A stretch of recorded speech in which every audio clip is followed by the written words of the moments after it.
Justin Bieber had a post the other day on his Instagram talking about all the drugs that he did when he was younger and how much it fucked him up. And now he's got a relationship with the Lord, and he's got, he's married, and he's trying to be a normal person. Yeah. But he's struggling with the fact that he was insanely famous when he was a kid. What's going on with you guys? Are you working together? I'm not. I mean, I think that we become friends in a strange way, you know. Like Robin Big. Yeah. It's like exactly. I'm Big and you're Robin. Yeah. No, I mean, to a lot of us, he's like a little brother. You know what I'm saying? He's not afraid to call and ask for advice. He's somebody that, in the industry-wise, the record industry is a strong family, and he's somebody that, we definitely have our arms around, and we want to protect him because he's such genuinely a nice person besides his talent. You know what I'm saying? He's one of the greatest kids that you could ever know. Diddy bought his son a Bentley. Maybe, he could buy you one also while you're out. He got me a Lamborghini. That's nice. I haven't gotten it yet, though. Yeah, I know. When is that coming, that Lamborghini? We talked about this last time. He had the Lamborghini for a day or two, and he had access to the house. And he knows better than to be talking about the things that he does with Big Brother Puff on national television. Oh, apparently not. I always say this about Justin Bieber. When people hear about him going insane, like, of course he's going insane. You have no idea what it would be like to be him and to be 17 years old. And girls literally trying to break into his house. They're coming down chimneys. They're flying in on parachutes. They're doing anything they can. They just want to be around him. You want him to be normal? Oh, man, poor guy. Months ago, I was really struggling mentally and emotionally, and just there was so many things that were adding up, and I wasn't able to enjoy any of the things that I owned. That stuff's not gonna matter to you. None of the actual things did anything because I was so hurt and I was so confused and I was so sick and there was all these things, and I was like, I can't, there's like, you just can't, like you said, you can't enjoy the actual physical, tangible, like, things that money offers, right? Like, it really had to come from within. So that's I guess our perspective. The you of then was on a path of self-destruction. Oh, for sure. Yeah, I would have, for sure, 100%. Yeah, it would have been no bueno. It was bad. I don't know if I'd be alive, for sure. So check this out, yo. Justin, you ever seen the movie 48 Hours? Right now, he's having 48 hours with Diddy, him and his boy. They're having the times of their lives, like where we hanging out and what we doing. We can't really disclose, but it's definitely a 15-year-old's dream. I have been given custody of him. He signed to Usher. I'm signed to Usher. I had legal guardianship of Usher when he did his first album. I did Usher's first album. I don't have legal guardianship of him, but for the next 48 hours. They're not seeing the victim. They're not seeing that boy that got rushed to the hospital. They're not seeing what the intentions was in his heart when he took Justin Bieber there. Oh. Let's be honest. He took Justin Bieber there. Diddy had been trying to get to Bieber for a minute. And his management was backing him off. But it wasn't until Usher took over management and had guardianship and gave temporary guardianship to the diddler for 48 hours. Think about that. What's up, man? You good? I'm good. How are you? All right, young brother, everything's good? Everything's Selling great. out arenas and everything? Yeah. Starting to act different, huh? You ain't been calling me and hanging out the way we used to hang out. Well, you try to get in contact with me, through all my, partners and whatnot. Mm-hmm. But you never really got my number, so. Right. Okay. My number? Yeah. So many horrific accusations, though, involving young singers, children. Yeah, it's disgusting. It's insane. He makes R. Kelly look like a decent guy. Yeah. It's so crazy. It is crazy. And meanwhile, the guy was like hanging out with Oprah, hanging out with Obama. Jay-Z, everybody. Bro, Justin Bieber just destroyed Diddy's entire career. And I mean that literally. That's exactly how Joe Rogan kicked off what might be his most jaw-dropping podcast episode yet. Sitting across from his guest, gripping the table, his voice was low, but every word hit like a bomb. Just hours earlier, newly authenticated footage from one of Diddy's infamous parties had gone public. And it wasn't just bad, it was career-ending. Joe didn't sugarcoat a thing. This isn't a party clip. This isn't some celebrity gossip thing. This is surveillance. This is choreography. This is some cult-level shy *T, man. For nearly 3 hours, Rogan went all in, tearing apart the footage, what it means, and most of all, Diddy himself. And as the podcast exploded across every social platform, one thing was crystal clear.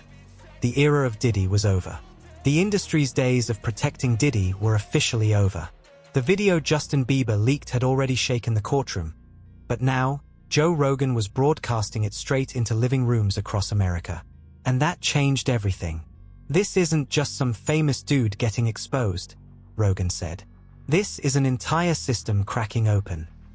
What Bieber uncovered wasn't just damning, it was dangerous. And thank God he found it. The clip in question? 14 minutes and 32 seconds. But according to Rogan, it revealed more than any lawsuit or expose ever could.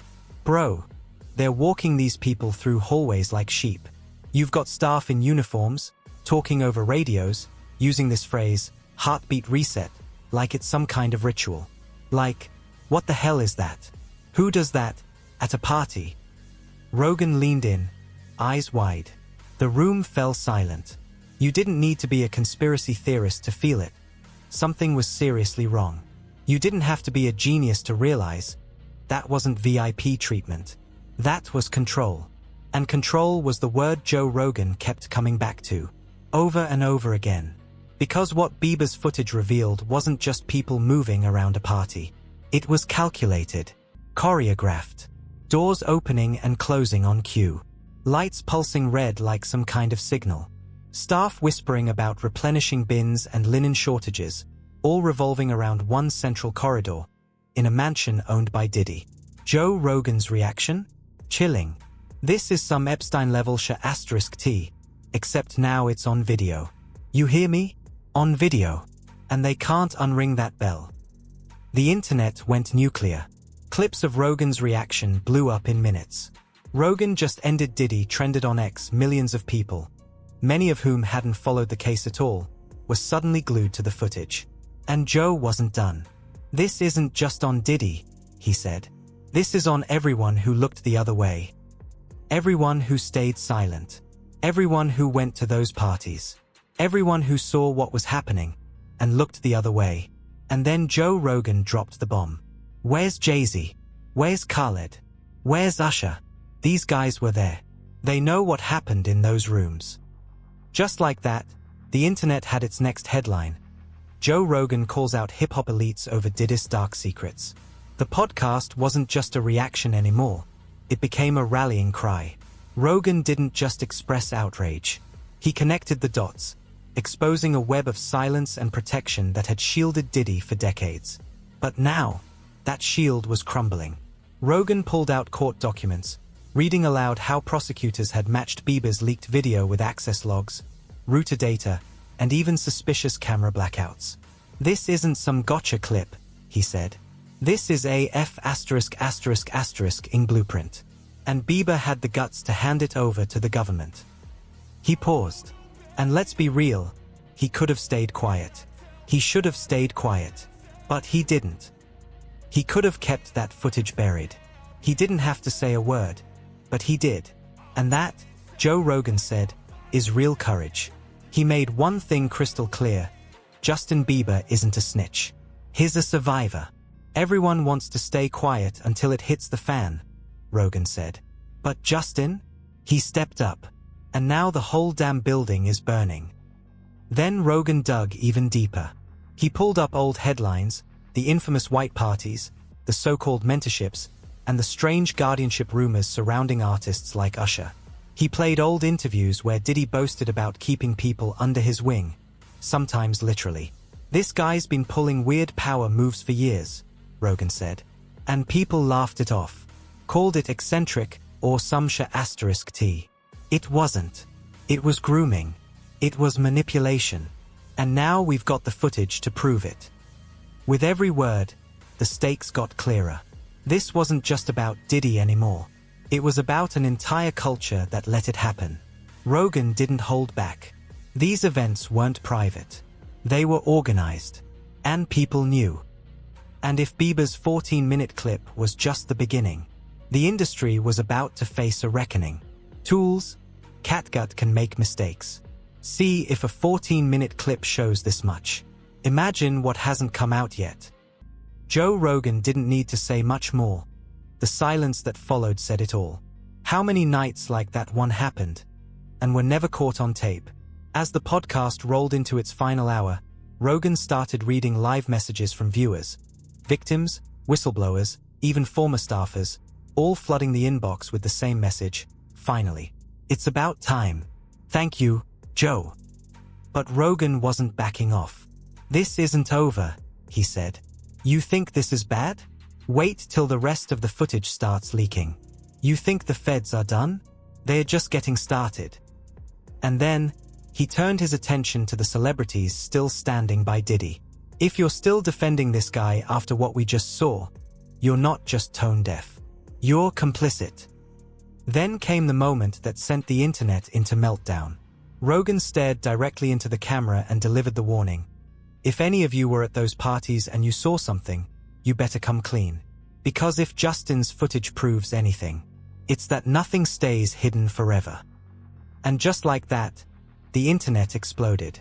And that was just one night. Rogan's episode reached millions. Sponsors began pulling away from Diddy.